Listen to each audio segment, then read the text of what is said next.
Isso, vamos pedir perdão a Deus, começar pedindo perdão.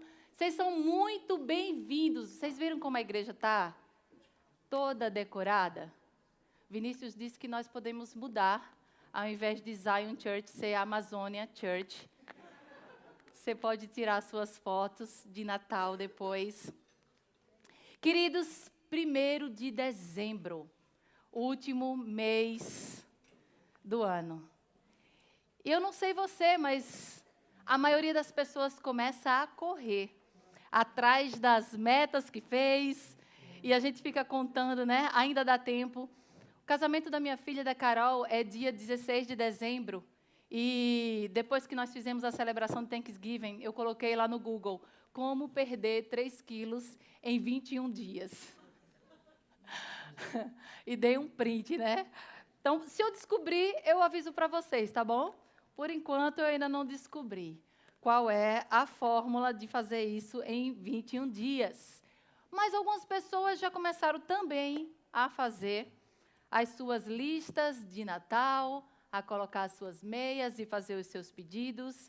A Gabi, minha filha, como é muito esperta, ela falou que o Luca queria um presente de cada tio e já colocou no grupo da família lá os presentes, né? Mas eu acho que não foi o Luca que pediu, não, tá?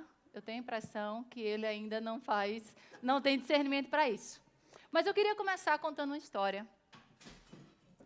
Eita. E essa história fala assim, que um rapazinho, né, da idade do Isaac, seus 10, 11 aninhos, começou a escrever uma carta para Jesus, agora no final do ano, e disse assim: Jesus, aqui está a minha lista. Como eu fui um menino bom em todo o ano, durante todos os meses do ano, eu gostaria que você concedesse o meu desejo. Quando ele estava terminando a cartinha, ele olhou assim e falou assim: puxa vida, mas Jesus sabe de todas as coisas, né? Eu não fui assim também todo o ano, né? Eu dei alguns vacilos. Então, ele pegou a borracha, começou a apagar e disse assim: bom, Jesus, como você sabe de todas as coisas, eu queria que você concedesse para mim essa minha lista de desejos, de pedidos, já que eu fui 6 meses do ano um menino bom. Ele olhou a carta, quando já estava para fechar a cartinha, ele disse assim: eu acho que ainda está um pouco exagerado. Eu vou, né, colocar uma coisa mais realista. Escreveu mais uma vez: Jesus, como eu fui um bom menino, um mês, durante os 12 meses do ano, eu queria que você concedesse pelo menos metade dessa lista. E aí, mais uma vez, ele olhou para aquela listinha, olhou assim, pensou: Jesus, ele sabe. Ele sabe de todas as coisas, ele sabe o que eu mereço. E aí ele caiu na real, olhou assim para o presépio, olhou para Maria no presépio, se dirigiu ao presépio e disse assim: Jesus, se você quiser ver a sua mãe outra vez, conceda a minha lista de... Ele sequestrou Maria para forçar a barra para que Jesus concedesse a lista dele de presentes. Queridos, a gente sabe que não se trata de presentes, a gente sabe que não se trata de Papai Noel, a gente sabe que o sentido do Natal está muito distante de tudo isso. Nós sabemos disso. Mas, por algum motivo, o comércio e a pressão social nos faz ficarmos preocupados com tantas coisas, com decoração, com presentes, com talvez ter um pouco mais de dinheiro para fazer uma viagem de final de ano. E nós terminamos esquecendo o real motivo do Natal. O que é que, de fato, nós estamos celebrando? E no 1º de dezembro, nós abrimos essa temporada que nós chamamos de Advento. Advento significa chegada. E tem 2 coisas principais, 2 grandes verdades do cristianismo que nós celebramos nesse tempo agora. Nesse tempo que vai de 1º de dezembro até a véspera de Natal, quando celebramos o nascimento de Jesus. A primeira das coisas das grandes verdades que nós celebramos é justamente o nascimento do Salvador, a primeira vinda de Jesus. Primeira vinda de Jesus que foi profetizada durante o Antigo Testamento todo o tempo do Antigo Testamento. Mais de 300 profecias foram faladas a respeito da vinda de Jesus, do seu nascimento, da sua vida, da sua obra missionária, da sua obra na cruz, da sua ressurreição. E tudo isso já foi cumprido com algumas coisas mais para se cumprir, que é a segunda grande verdade que nós celebramos. Nós também celebramos a expectativa, a esperança da segunda vinda de Jesus. Essa é uma grande verdade que nós precisamos começar a pensar e ter esperança e ter essa expectativa a cada dia da nossa vida. Então, o Advento ele é muito mais do que um calendário que nós fazemos até essa chegada. É um verdadeiro convite de nós avaliarmos a nossa vida, avaliarmos o nosso coração, avaliarmos e renovarmos a nossa fé, a fé cristã que nós temos, e começarmos a criar essa expectativa e essa esperança da segunda vinda de Jesus. E é nesse espírito natalino, é nesse sentido do verdadeiro Natal que nós estamos começando hoje uma série de mensagens chamada Exaltado. Um tempo maravilhoso de falarmos sobre a pessoa de Jesus. Porque Jesus é exaltado. Jesus é exaltado pelo seu nascimento. Porque o nascimento de Jesus, ele vem como uma luz para um mundo que estava na escuridão. Jesus ele é exaltado pela sua obra redentora. Porque através do sangue vertido de Jesus na cruz, é que nós fomos comprados por esse sangue e nós temos a salvação. E Jesus também é exaltado em sua glória futura. A palavra de Deus diz que todo joelho se dobrará e toda língua confessará que Jesus Cristo é o Filho de Deus, é o próprio Deus, é o Senhor. Eu queria convidá-los a abrir a sua Bíblia, se você estiver com sua Bíblia, seja digital, seja Bíblia de papel, as luzes estão acesas, mas também vai ser projetado. Um texto muito conhecido de todos, que está no Evangelho de Jesus Cristo segundo Lucas, capítulo 2, dos versos 8 até o verso 20. Nós vamos ler, a princípio nós vamos ler do 8 até o 14, e depois nós vamos fazer a próxima sequência, tá bom? Eu estou na versão NVI. Vamos lá. O texto começa dizendo assim: havia pastores que estavam nos campos próximos e durante a noite tomavam conta dos seus rebanhos. E aconteceu que um anjo do Senhor apareceu-lhes e a glória do Senhor resplandeceu ao redor deles e ficaram aterrorizados. Mas o anjo lhes disse: não tenham medo, eu estou lhes trazendo boas novas de grande alegria, que são para todo o povo. Hoje, na cidade de Davi, nasceu o Salvador, que é Cristo, o Senhor. Isto lhes servirá de sinal. Encontrarão um bebê envolto em panos e deitado numa manjedoura. De repente, uma grande multidão do exército celestial apareceu, com o anjo louvando a Deus e dizendo: glória a Deus nas alturas e paz na terra aos homens aos quais Ele concede o seu favor. Vamos orar? Pai, em nome de Jesus, nós estamos aqui mais uma vez reunidos como Teu povo, Senhor, para escutar da Tua palavra.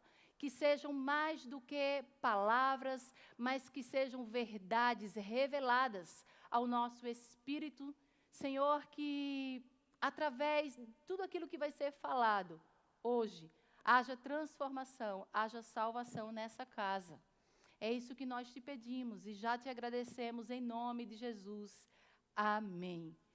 Queridos, você está no Evangelho escrito por Lucas. Você sabe que existem 4 evangelhos que contam a história de Jesus, que é o Evangelho de Mateus, de Marcos, de Lucas e de João. Mas apenas esse evangelho, esse é o único evangelho que descreve o nascimento de Jesus dessa forma. Ele dá detalhes que Jesus nasce. E se você for um texto um pouquinho antes do que a gente está, do 1 até o 7, você vê o nascimento de Jesus. E a palavra que nos chama a atenção é que diz que não havia lugar, nenhum lugar confortável, nenhum lugar na pousada, nenhum lugar que fosse seguro para Jesus nascer. A encarnação do próprio Deus, o Deus que veio em forma de bebê, não tinha nenhum lugar para nascer. Não havia nenhum lugar na hospedaria. E Jesus é deitado ali naquela manjedoura. E Lucas começa a descrever o evangelho dessa forma e começa a nos mostrar o propósito pelo qual veio um Salvador para esse mundo. O Evangelho de Lucas, ele começa a mostrar que a obra que Cristo começou a fazer através do seu nascimento, ela vai para todas as pessoas sem distinção, mas especialmente para aqueles que são marginalizados pela sociedade, aqueles que são desprezados, e você vai ver ao longo de todo o Evangelho de Lucas, Jesus, quando ele começa a sua obra, dando uma atenção especial para as mulheres que não tinham valor nessa época, nessa sociedade. Ele dava atenção para as pessoas que eram consideradas pecadores pelos religiosos, dá atenção aos pobres, aos leprosos, aos doentes, aos marginalizados. Mas eu disse que o evangelho é para todos. Por que eu estou falando que é feito de uma forma especial para esses? Porque os religiosos achavam que eles já cumpriam tudo da lei mosaica e que eles não precisavam desse Salvador.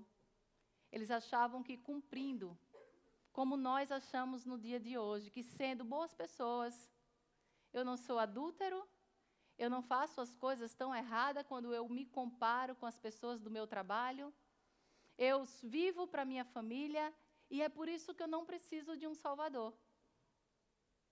Mas essas pessoas marginalizadas, elas entendiam que precisavam de um Salvador. Elas entendiam. E aqui nesse nosso texto não é diferente. O texto começa a colocar nesse cenário do nascimento de Jesus pessoas como pastores de ovelhas. Quando você vai olhar o contexto histórico de quem eram os pastores eram pessoas que eram completamente desprezadas por aquela sociedade de uma maneira geral, mas também desprezadas pela sociedade judaica, pelos religiosos daquela época. Eram pessoas pelas quais ninguém dava valor por uma série de questões, das quais eu quero trazer pelo menos 3 para vocês. A primeira delas é porque eles eram homens de pouca cultura, de pouco ensino. Eram pessoas que eram ignorantes quanto à lei mosaica. Eles não sabiam nada, sabe? Quando você tem prazer de apresentar as pessoas e dizer assim, esse daqui é fulano, meu amigo, ele é médico. Fulano aqui, ó, meu filho está fazendo direito. Fulano está fazendo não sei o que lá. E você faz o quê? Eu estou no EB3. Sem habilidades especiais. Eram os pastores. Eram os pastores. Pessoas que andavam de lá para cá, eram pessoas itinerantes. Você não precisava fazer um curso para você ser pastor. Além do mais, os pastores, eles eram considerados pessoas que não eram dignas de confiança. Se dizia naquela época que os pastores costumavam pegar o rebanho que era de outra pessoa, ao ponto de que a própria lei estabelecia que eles não poderiam ser testemunhas em nenhum processo judicial. Pessoas desprezadas.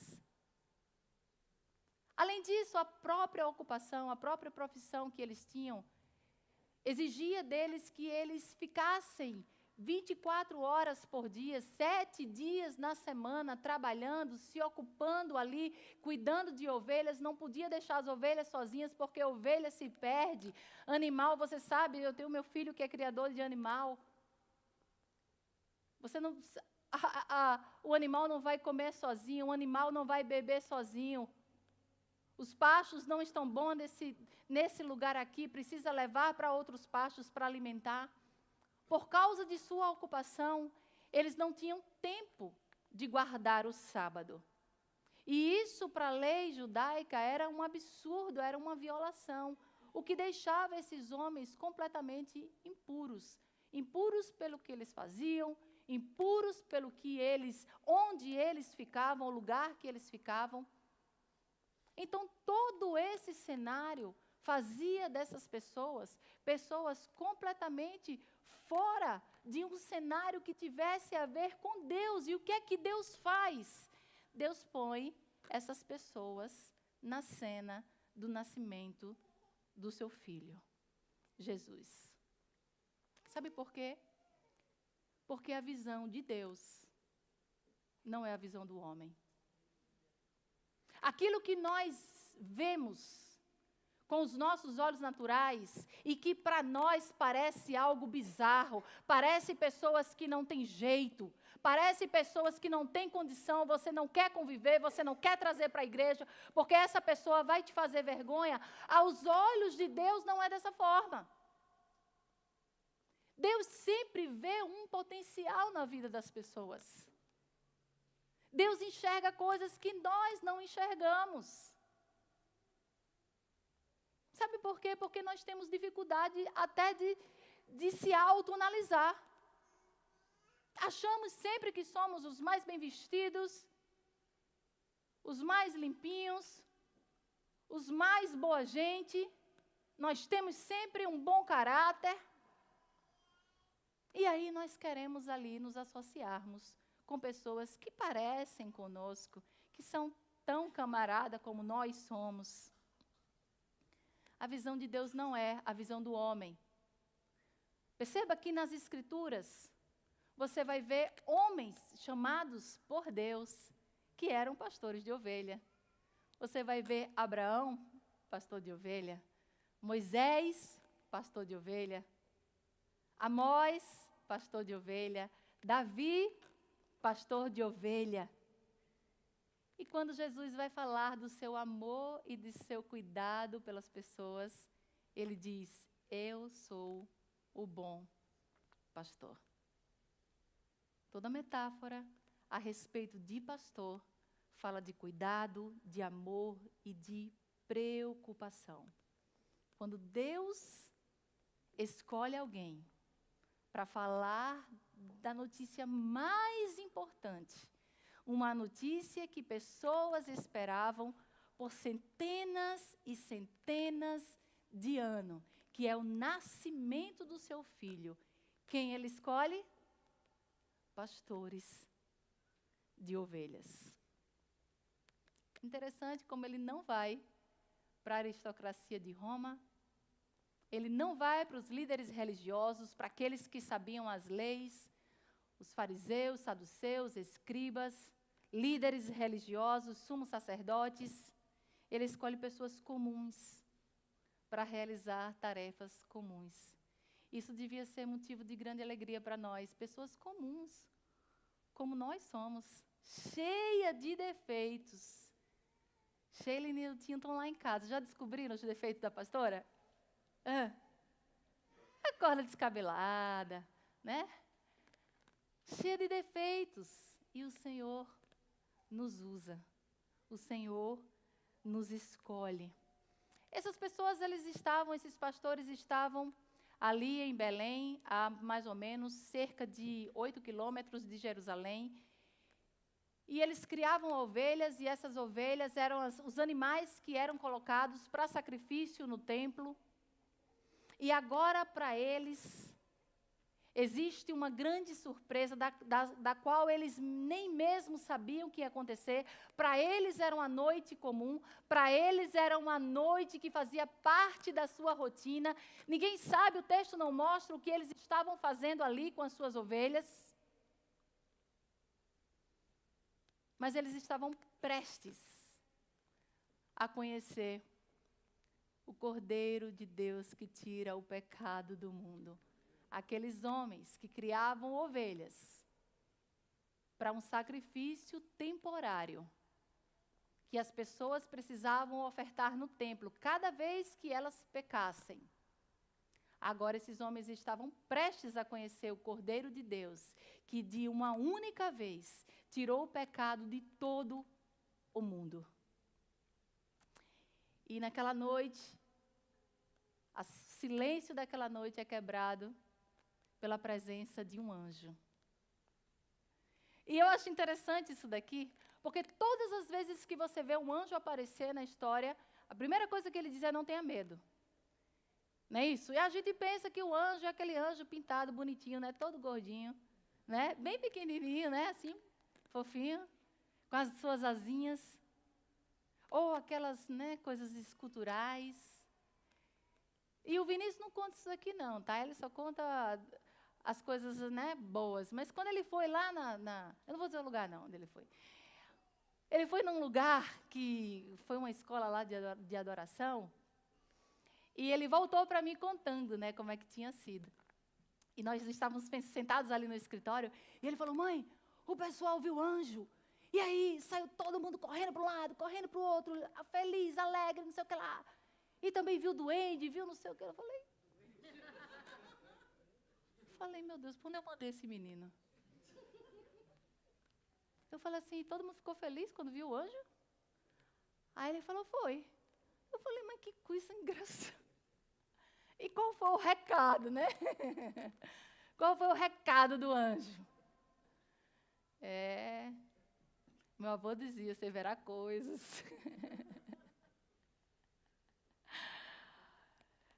E o texto começa a nos dizer no verso 9,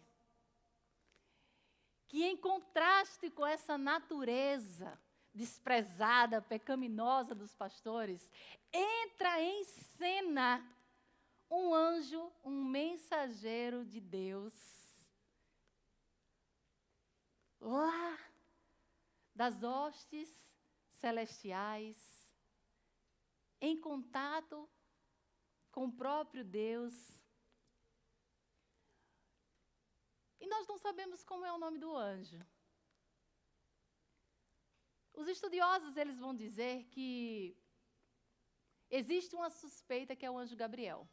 Porque, pelo nome, na Bíblia, aparece 4 vezes o anjo Gabriel. Dizendo assim, o anjo Gabriel apareceu. Você vai ver isso lá no livro de Daniel, Daniel 8, mais uma vez em Daniel 9, mais uma vez você vai ver em Lucas 1, lá para Zacarias, e mais outra vez você vai ver em Lucas 1 também, nesse texto, nesse livro que nós estamos lendo, aparecendo para Maria.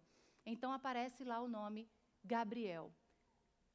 Os estudiosos acham que foi Gabriel que apareceu para os pastores. Por quê?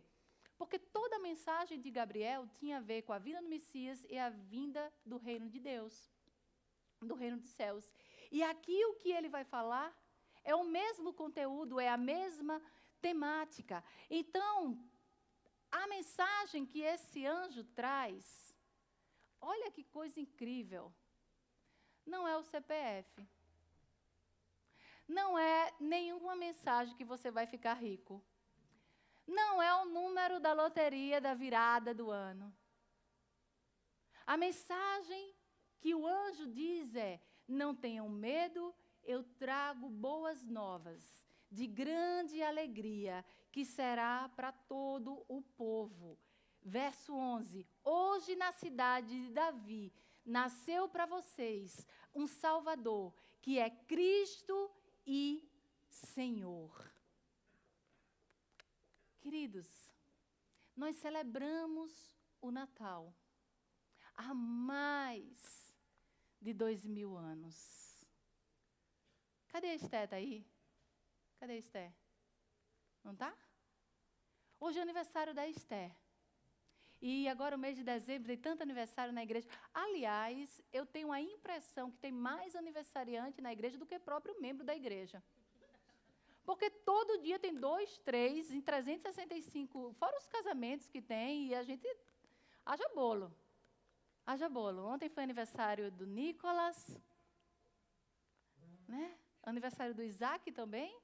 E nós continuamos celebrando os nascimentos, né, das crianças por dias e anos, e mais anos, e mais anos, até que essas pessoas vão na presença do Senhor, e esse bebê é um bebê diferente, porque nós continuamos celebrando a vida dele mais uma vez e mais uma vez, e existe aqui nessa mensagem do anjo, uma descrição de quem é esse bebê, que faz desse bebê um bebê completamente diferente de qualquer bebê que tenha nascido nesse dia.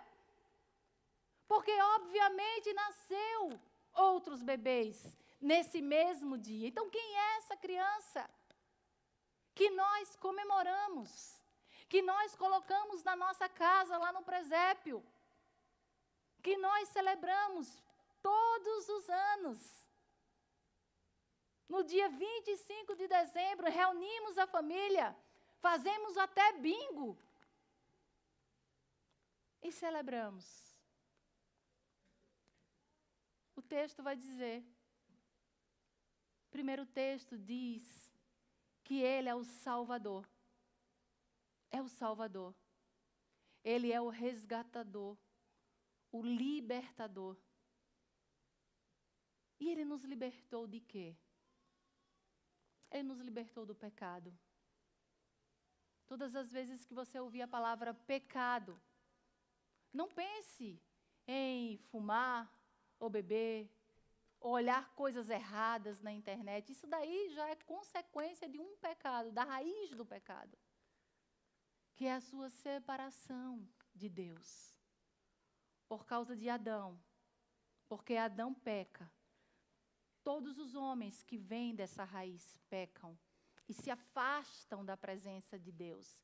Pessoas que parecem estar vivas, pessoas que convivem conosco todos os dias, nos escritórios, nas escolas, mas pessoas que estão mortas espiritualmente. Por quê? Porque estão desligadas, desconectadas do Senhor. Como isso é sério? Quem precisa de um Salvador? Todos. O texto vai dizer que será para todo o povo. No original, povo é laos, que primariamente diz respeito ao povo de Israel, povo de Deus, povo primário de Deus. Mas nós sabemos ao longo dos evangelhos que o evangelho vai se espalhando para todas as pessoas, para mim, para você, pessoas que não são de origem judaica. Todas as pessoas precisam de um Salvador. Mas o texto também vai dizer que esse bebê é Cristo. E Jesus Cristo não é nome e sobrenome não, tá, gente? Que a gente pensa assim, Jesus Cristo, né? Da família do Cristo. Cristo, Messias, ungido, esperado. Esperado. Esse bebê é aquele que todo mundo esperou. E ele agora nasceu. O texto também vai nos dizer que ele é Senhor, que é o título dado unicamente a Deus. Então ali, aqueles pastores estavam recebendo a notícia de que nasceu o próprio Deus.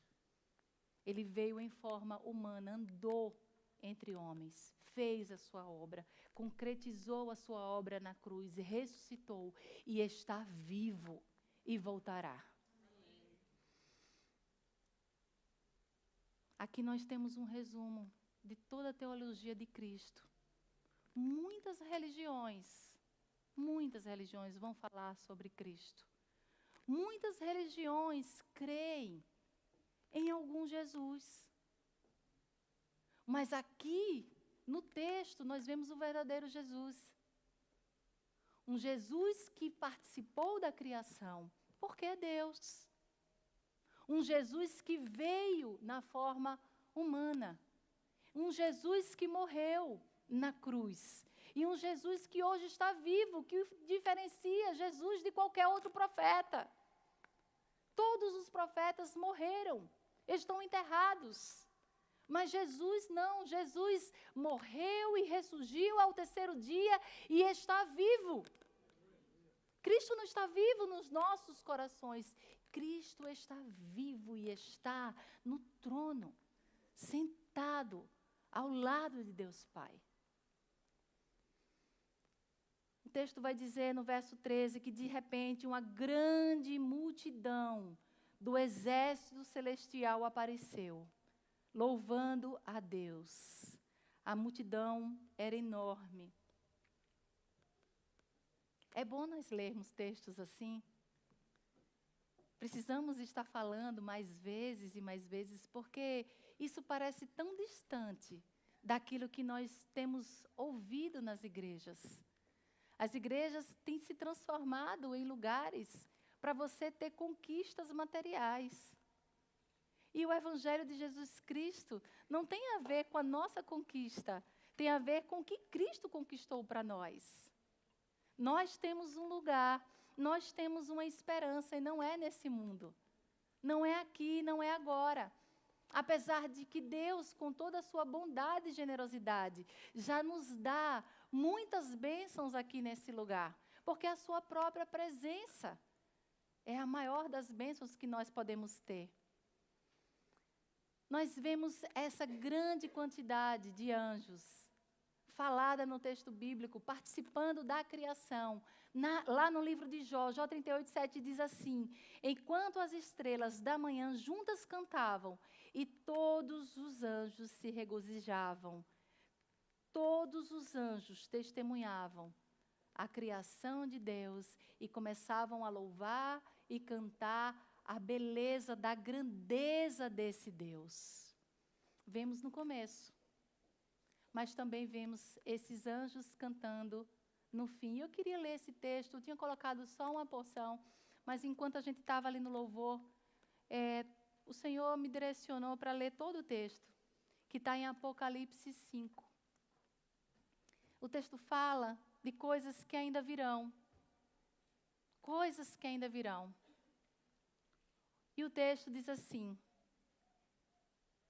então vi na mão direita daquele que está sentado no trono um livro em forma de rolo, escrito de ambos os lados e selado com 7 selos. Vi um anjo poderoso, proclamando em alta voz: quem é digno de romper os selos e de abrir o livro? Mas não havia ninguém, nem uma pessoa, nem no céu, nem na terra, nem debaixo da terra, que pudesse abrir o livro, ou sequer olhar para ele. Eu chorava muito, porque não se encontrou ninguém que fosse digno de abrir o livro e olhar para ele. Então um dos anciãos me disse: não chore, eis que o leão da tribo de Judá, a raiz de Davi, venceu para abrir o livro e os seus 7 selos. Depois eu vi um cordeiro que parecia ter estado morto, em pé, no centro do trono, cercado pelos 4 seres viventes e pelos anciãos. Eles tinham 7 chifres e 7 olhos, que são os 7 Espíritos de Deus enviados a toda a terra. Ele se aproximou e recebeu o livro na mão direita daquele que estava sentado no trono. Ao recebê-lo, os 4 seres viventes e os 24 anciãos prostraram-se diante do Cordeiro. Cada um deles tinha uma harpa e taças de ouro cheias de incenso, que são as orações dos santos. Vale a pena orar. E eles cantavam um cântico novo: tu és digno de receber o livro e de abrir os seus selos, pois foste morto e com o teu sangue compraste para Deus gente de toda tribo, toda língua, povo e nação. Tu os constituíste reino e sacerdotes para o nosso Deus, e eles reinarão sobre a terra. Então olhei e ouvir a voz de muitos anjos, milhares e milhões de milhões. Eles rodeavam o trono, bem como os seres viventes e os anciãos, e cantavam em alta voz: digno é o Cordeiro que foi morto de receber poder, riqueza, sabedoria, força, honra, glória e louvor. Depois eu ouvi todas as criaturas existentes no céu, na terra, debaixo da terra e no mar, e tudo que neles há, que diziam: aquele que está sentado no trono e ao Cordeiro seja o louvor, a honra, a glória, o poder para todos sempre. Queridos, não existe justificativa para o louvor estar aqui tocando e você estar mexendo no celular. Não existe justificativa para você estar sem adorar esse Deus. O que a palavra está nos dizendo é que os anjos fazem isso. E nós, que não somos nada, criaturas feitas por Deus, que precisávamos ser resgatados do pecado. Você que é crente no Senhor, você sabe a luta que é o seu dia a dia contra o pecado, que você sozinho não consegue. Mas você não abre a sua boca para louvar. Você fica cansado, você fica entediado, você diz até assim: não gosto desse louvor não. Ah, esse louvor aí está até fora de moda. Tu viu como ela desafinou? Eu acho que essa banda aqui, ó, devia ter mais gente. Não existe justificativa. Milhares e milhares. E eles dizem no texto, voltei para o texto: glória a Deus nas alturas e paz na terra aos homens a quem Ele quer bem. Essa palavra paz está nos dizendo para que Cristo veio. Por que Cristo nasceu? Cristo nasceu para estabelecer a paz entre Deus e o homem. A paz que tínhamos perdido por causa do nosso pecado, porque estávamos no lamaçal, sem direção, completamente perdidos, guiados pelas nossas paixões, pelos nossos desejos, que só nos levam para a lama. Esse menino nasceu para ser paz, para te voltar mais uma vez a ter o relacionamento com o seu Criador, que agora não é chamado mais de Criador apenas, mas também é chamado de Pai, porque através do sangue de Jesus Ele te fez filho. Você sabe o que é ser um filho de Deus? E preste atenção no que eu vou dizer, não se ofenda, mas não são todas as pessoas que são filhos de Deus. A palavra diz que filho de Deus é aquele que disse sim para o Senhor. É aquele que diz: Senhor, eu quero sim estar debaixo do seu governo. Eu quero sim entregar a minha vida para o Senhor. Eu quero sim receber o Espírito Santo de Deus e ser guiado por esse Espírito. Filhos de Deus, que honra, que privilégio. Isso daqui que eu acabei de ler, o que está destinado para nós. Sabe quando você assiste um filme e o filme é tão bom, o filme é maravilhoso, e começa a aparecer aquelas cenas e você diz assim: eu acho que vai ter mais, eu acho que vai ter a segunda parte. E todo mundo fica na expectativa. Aqui é a outra parte, que ainda nós não vivemos, mas que a gente já recebeu o spoiler. Nós já sabemos o que vai acontecer. Nós não sabemos quando. Não sabemos. Só o Deus sabe. Mas devemos viver cada dia, amanhecer cada dia nessa expectativa. Será que é hoje que o Senhor vem nos buscar? A Carol vai dizer: mãe, deixa pelo menos eu casar. Esperei tanto. Mas essa alegria aqui é muito mais do que qualquer alegria que experiências humanas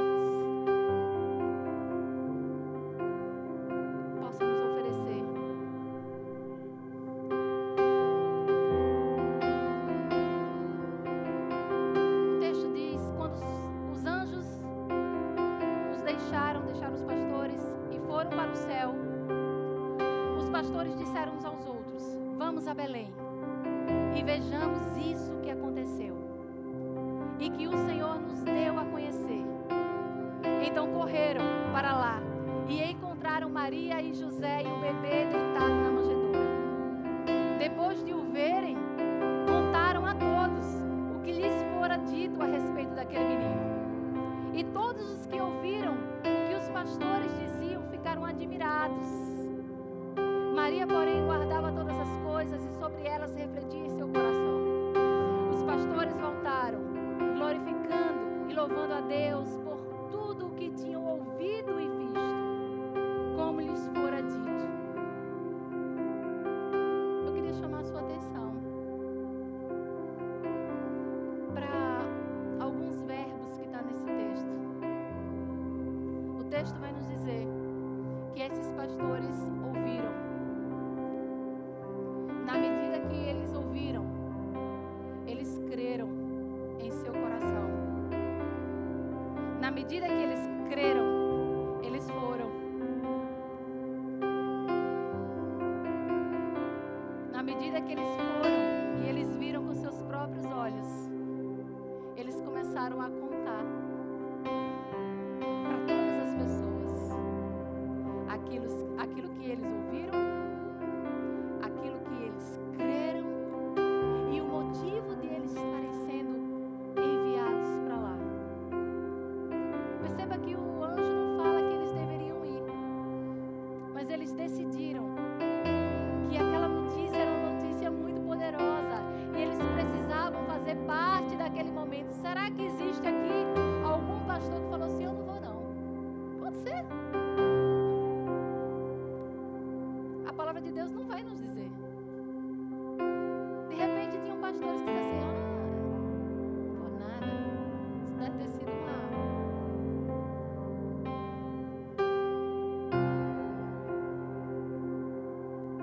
Esses verbos nós podemos encontrar também quando Jesus morre e ressuscita 33 anos após essa passagem. As mulheres vão ao túmulo de Jesus e ali aparece um anjo e o anjo diz: olha, ele não está mais aqui, agora vão e contem o que vocês viram. A pergunta que eu faço para você: será que é uma coincidência essas mensagens em forma do Senhor falar, essa revelação na palavra? Tudo que você precisa está aqui. Não precisa mais você correr atrás de nada. Está tudo aqui.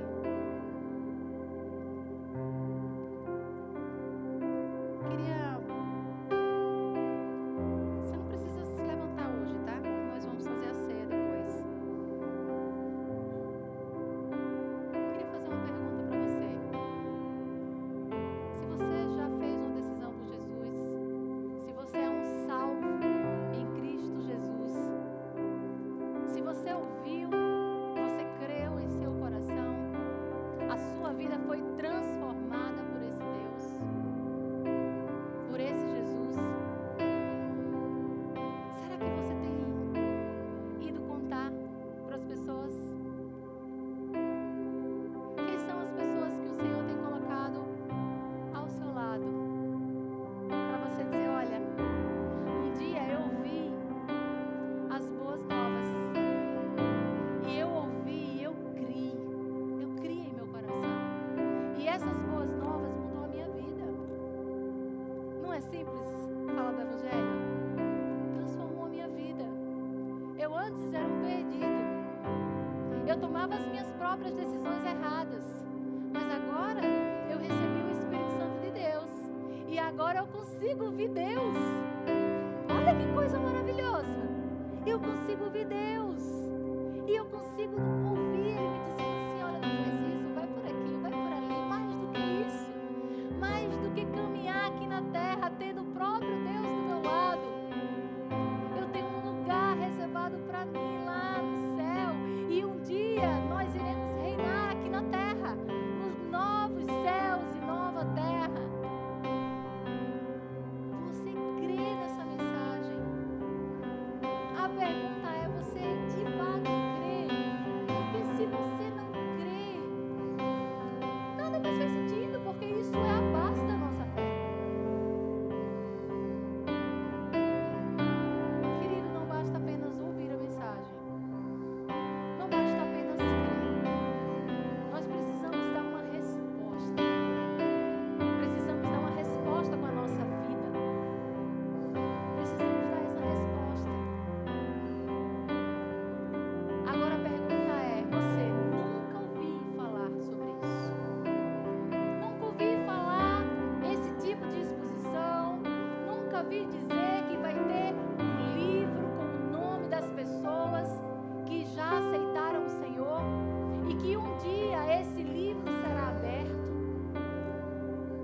E aí, talvez o meu nome não esteja lá porque eu não sabia, ninguém nunca me disse isso.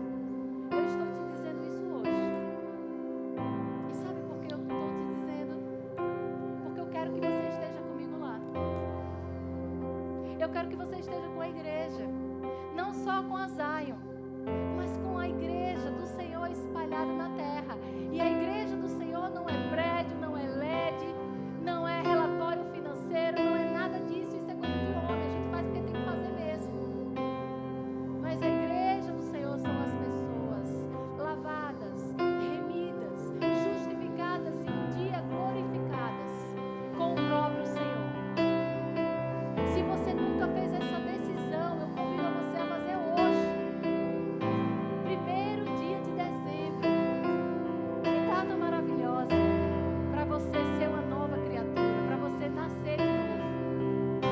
Existe alguém que gostaria de fazer essa decisão hoje?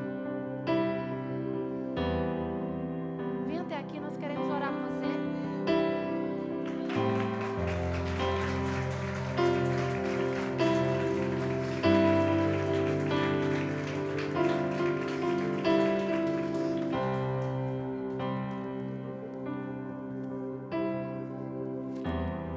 Mais alguém gostaria de tomar essa decisão hoje? Já aproveita aí, ó, já vai no embalo. Mas faz essa decisão sem emoção, compreendendo que o Espírito Santo de Deus traga revelação, porque isso só é feito através da revelação do Espírito Santo. Não são palavras persuasivas, eu não sou nem tão boa pregadora assim, mas é o Espírito de Deus. Quem mais? Alguém mais quer fazer essa decisão?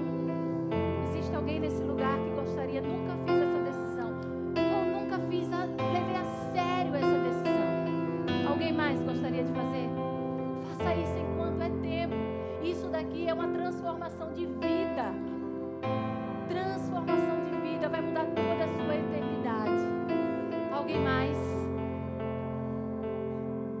Eu queria convidar o Inácio para orar pela vida do Felipe. Alguém mais? Jefferson estava orando, né, Jefferson?